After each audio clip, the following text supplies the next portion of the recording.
We're going to discuss how to play and win the board game Wyrmspan with a focus on the first round of play.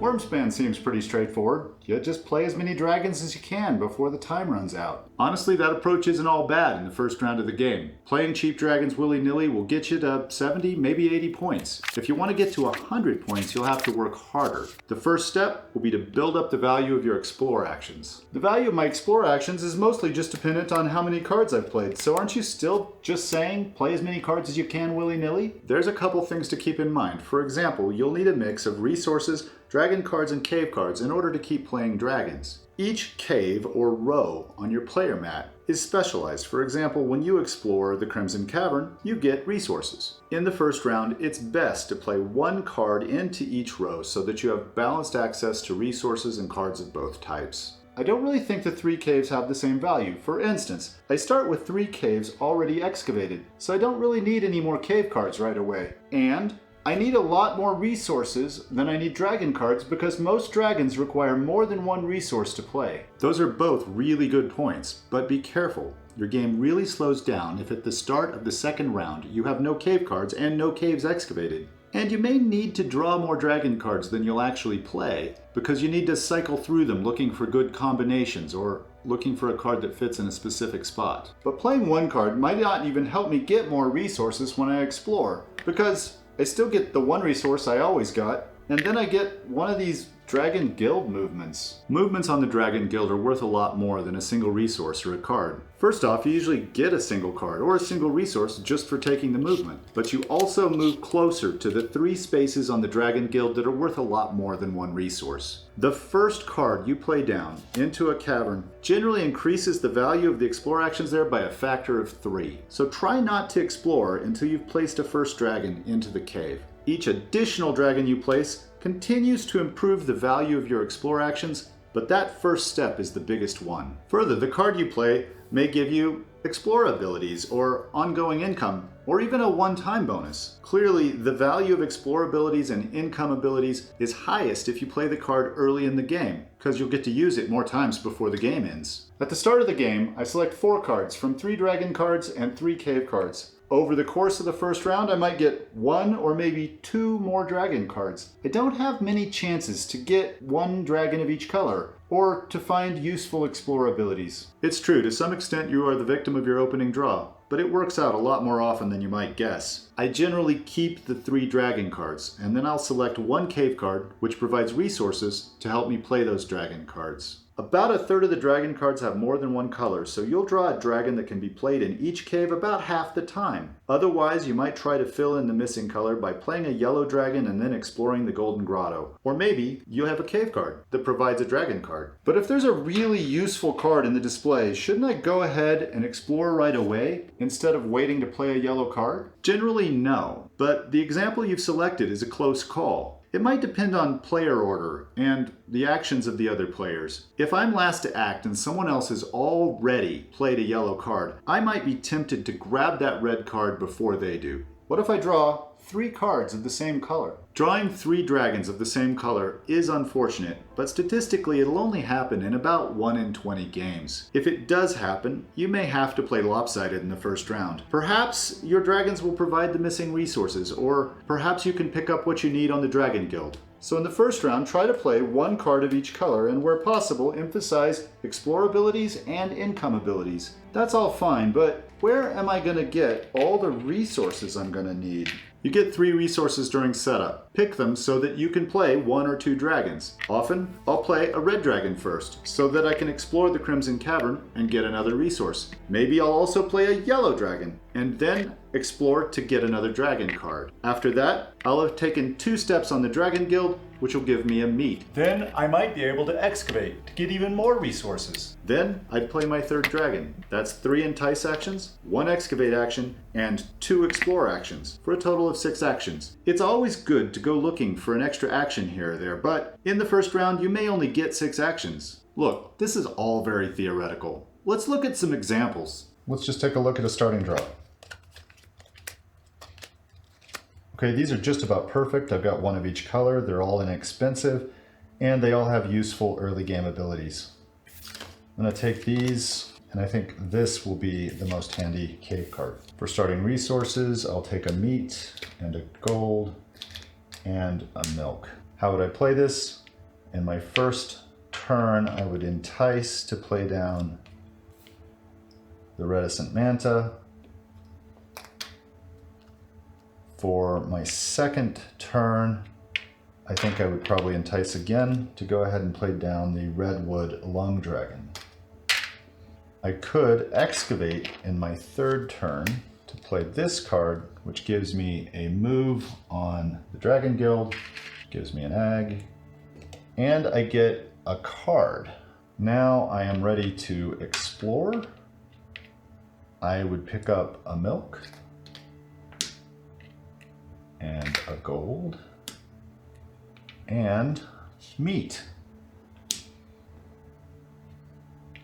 At this point, I'm actually able to entice twice in a row. I could entice to place down the seed-eating drake for my egg and my milk.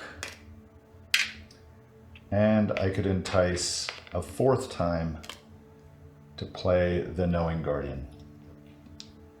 This was slightly inefficient in the sense that I don't have a resource left over to feed the knowing drake, but it's pretty rare to play 4 dragons in a single round. I feel good about that. My explore abilities are excellent because all 3 of these have an explore ability.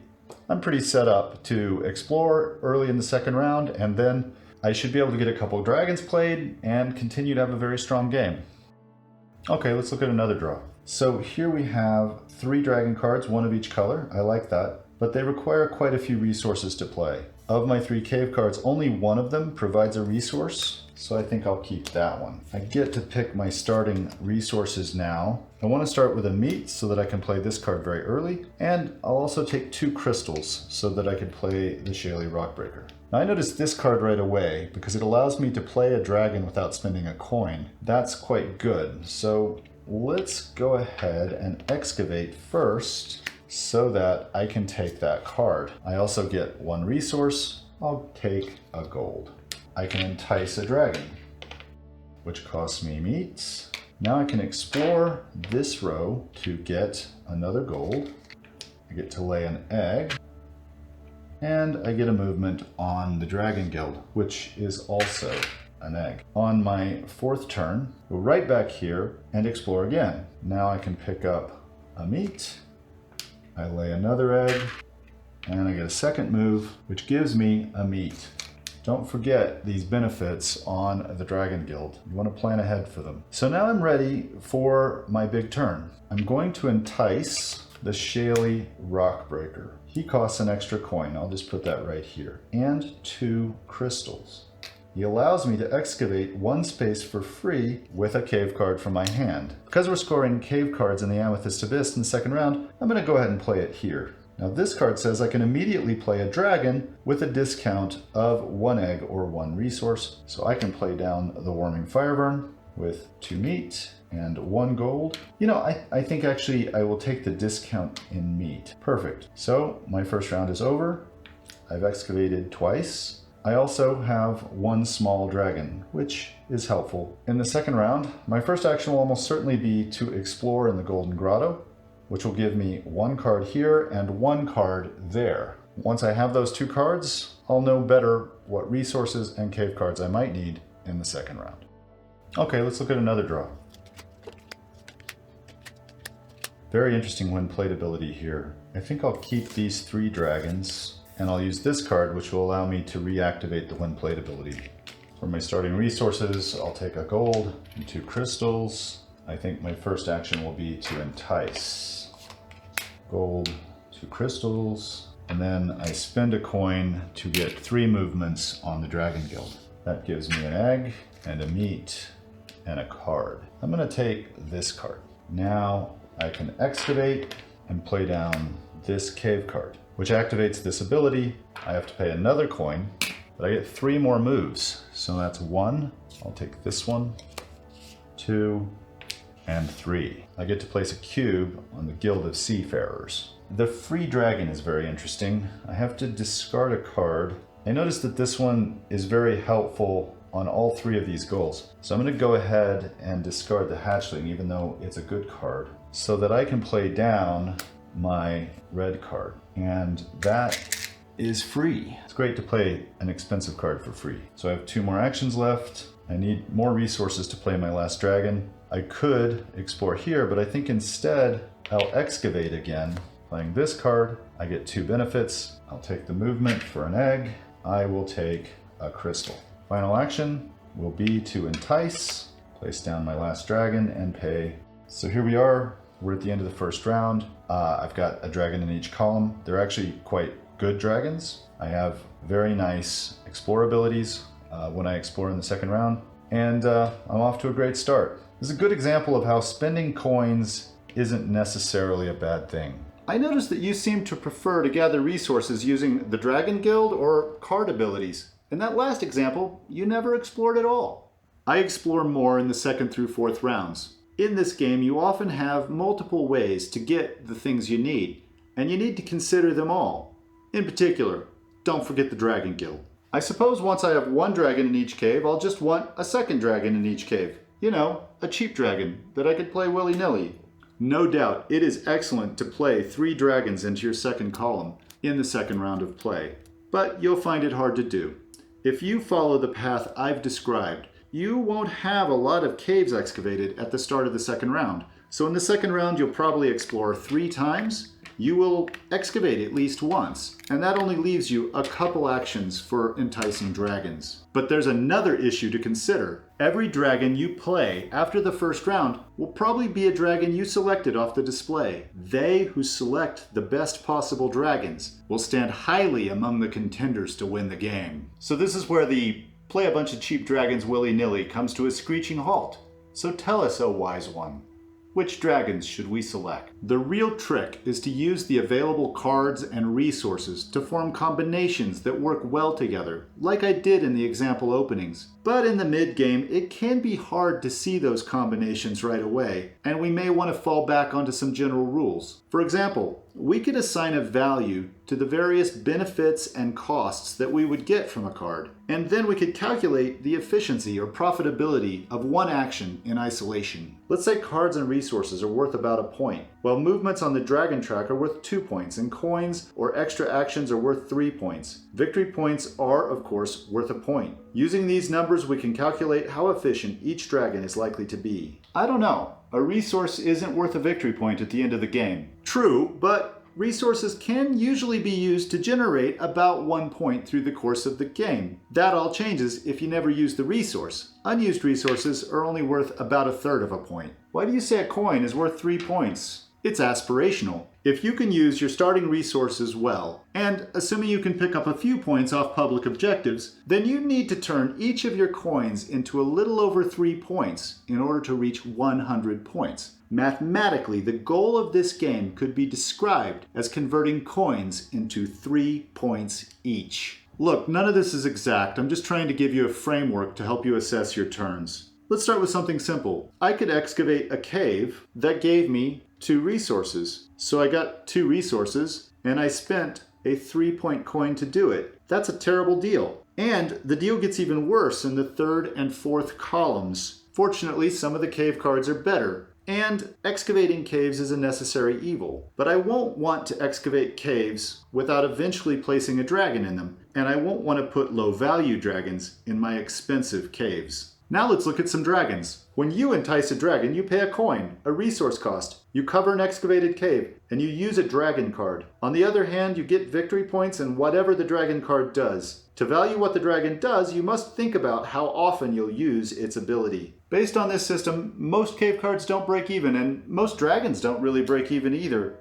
Should I just freeze up and do nothing? You'll take a lot of turns where you don't generate any extra points, but remember that I've calibrated this system to 100-point games, which is a respectable outcome. The real trick to breaking 100 points, though, is finding dragons that work well together. Do you mean like playing a final scoring dragon with matching dragons. Absolutely, if you play a dragon that has a final scoring ability, and then play dragons that score that ability, you improve the scores of all the involved dragons. In the games we've played, scores over 100 points are strongly associated with higher scores from final scoring abilities. In our games, it's hard to get over 100 points without scoring at least 15 points on final scoring abilities, which means you'll play and max out a couple of these cards. But what about objective tiles? If I play a dragon that matches an objective tile in this round or a future round, I'll get more points. That's a kind of synergy. True, but it can be very hard to calculate exactly how many points because you don't know what your opponents will do. In each round, the difference between first and second place is 3 points, but the penalty for having no matching cards increases. Be warned. I've seen people lose by chasing the objective tiles instead of concentrating on their own boards. How's that? Usually they've spent too much time trying to draw cards that match the objectives. Even so, you do want at least one matching card, particularly in the later rounds. But don't overemphasize this part of the game. It's okay to be second, or even third. I like hatchlings. If you can cash 3 of whatever resource they desire, they provide a lot of value. Hatchlings can be some of the most profitable cards in the game, but they're best if you put at least 3 resources on them, and milk isn't particularly useful for anything but playing hatchlings, so you'd probably prefer to play a couple hatchlings at the beginning of the game, or in a situation where you can feed the hatchling using another ability, like the one found at the end of the Crimson Cavern. So using an Explore ability, or a Cave card, or another dragon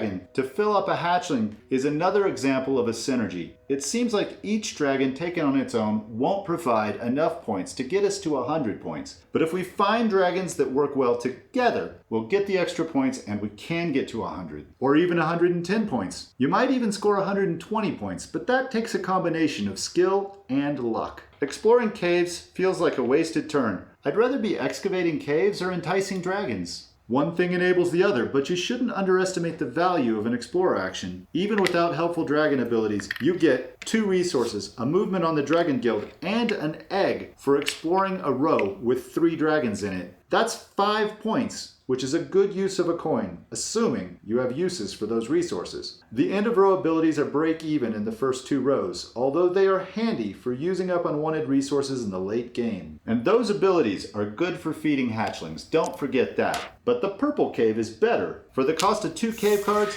I get 4 eggs. That's excellent. I'm gonna fill up that cave every game. It's a good play, but remember, you only have so many spaces for eggs. Exploring gets more expensive if you do it more than once a round, and you don't need as many cavern cards as you'll need dragons or resources. The improved into row ability compensates you for the fact that the purple cavern is the least useful in other ways. How does the game change as you move into the 3rd and 4th rounds? Obviously, you become more interested in in-game scoring abilities and less interested in other types of abilities. Generally, it's easier to get extra turns in the latter part of the game, because you've advanced around the Dragon Guild. You're approaching the last column on your mat, and you can afford expensive dragons that provide coins. In the last round, you can't rely on the point system I've outlined for assessing the profitability of different cards because excess resources and cards aren't worth much at the end of the game. In the 4th round, the game becomes a tactical puzzle that must be solved based on the specific facts you're presented with. So in the 4th round, your advice boils down to assess the board state and do whatever scores the most points. I'm afraid so, but remember to look for synergies and don't be too enamored with the ability to convert resources and cards into a coin in the 4th column. It's a great deal if you have extra items you don't need, but it might not be optimal. Finally, playing a cave card in the 4th column doesn't always make sense unless you can play a decent dragon, or you need access to the end of row ability. How many dragons do you typically play? 11. It's very hard to play 12 dragons, and if you do, I guess you'll make sacrifices that will cost you the game. You might win with 10 dragons, if they're well selected. Stepping back a bit, what's your strategy for maximizing the value of the Dragon Guild?